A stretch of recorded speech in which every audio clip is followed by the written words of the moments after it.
Hey guys, Darren here. Welcome to Mayhem Country Living. I'm going to show you what we are working on today.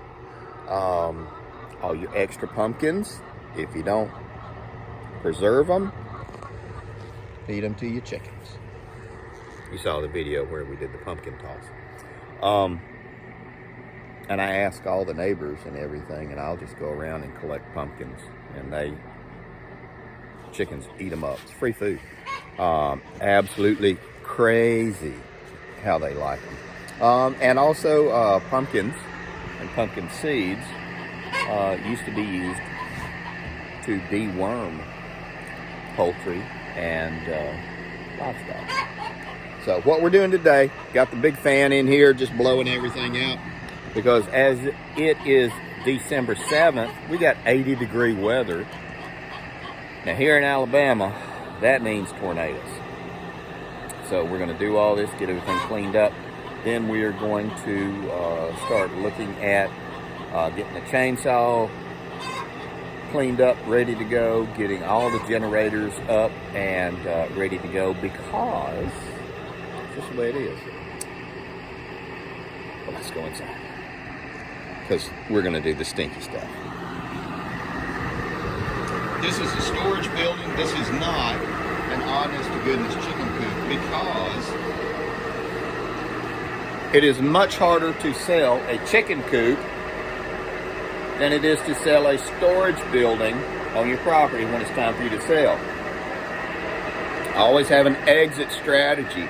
So while we are quasi-rural, we are still in a very small township, about 2,000 people.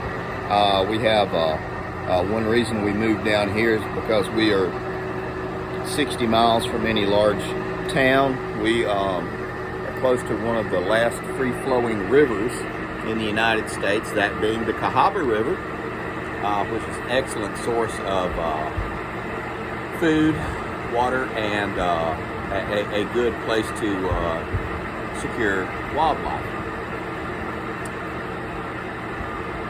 We are at a much smaller level here. I don't really know why I'm telling you all this in the video, but one reason we moved this far out is because I know where the chief of police lives, I know where the mayor lives, I know where all of the law enforcement, both of the police officers live, and they actually post, that is, they sit on one part of my property, which to me is tolerable.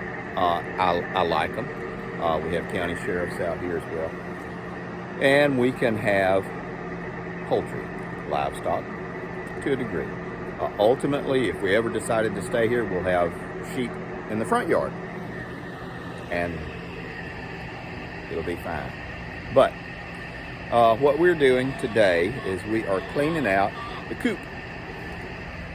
And it won't take too long. As warm as it is, we were building up a lot of urea smell, and we clean the coop out about once a month. We don't do a heavy litter or anything like that. We just clean the coop out. But we've already picked eggs this morning. I think we got 8 eggs this morning, and you can see that'd be 9, 10.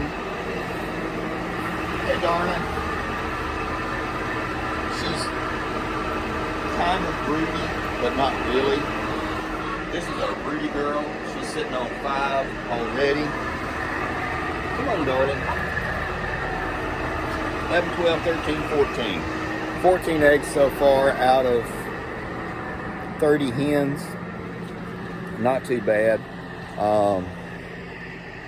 One of the ways we do our chickens are for production. So I do lights on during the winter. Some people don't like to do that. They give them a break. I certainly understand that. I cycle through my complete flock every 2 years. That is to say, I process all my birds every 2 years, because these things are meat. They lay a lot of eggs. I give all my eggs away. It's kind of what we do to help some of the people. We know people in the area that are needy.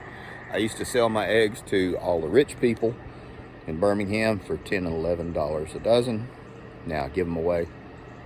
It's something we do. We got to go clean the coop though. More time.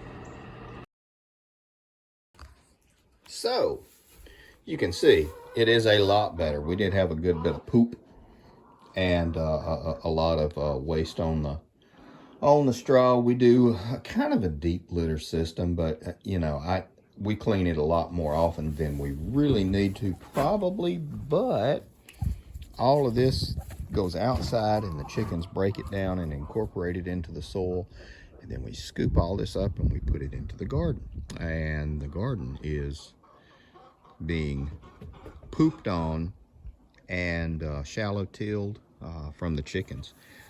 I always tell everybody, you don't have to have chickens.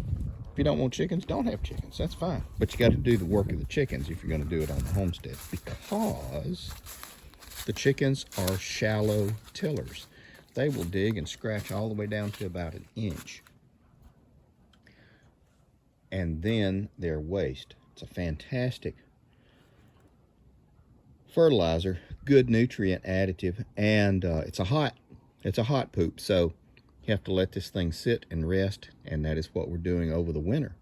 So it might be a little early for some people, but we incorporate a lot of carbon into it from the hay, and so it breaks it down much faster, and this stuff is just going to be really good. This is the first year we've actually had the chickens in here the whole winter, so I can't wait. Come February, we're going to lock them back out and start doing this again. I might actually expand this area and that area if we stay here, because I do want to incorporate turkeys as well. So I think we're at a point where we can wrap it up though.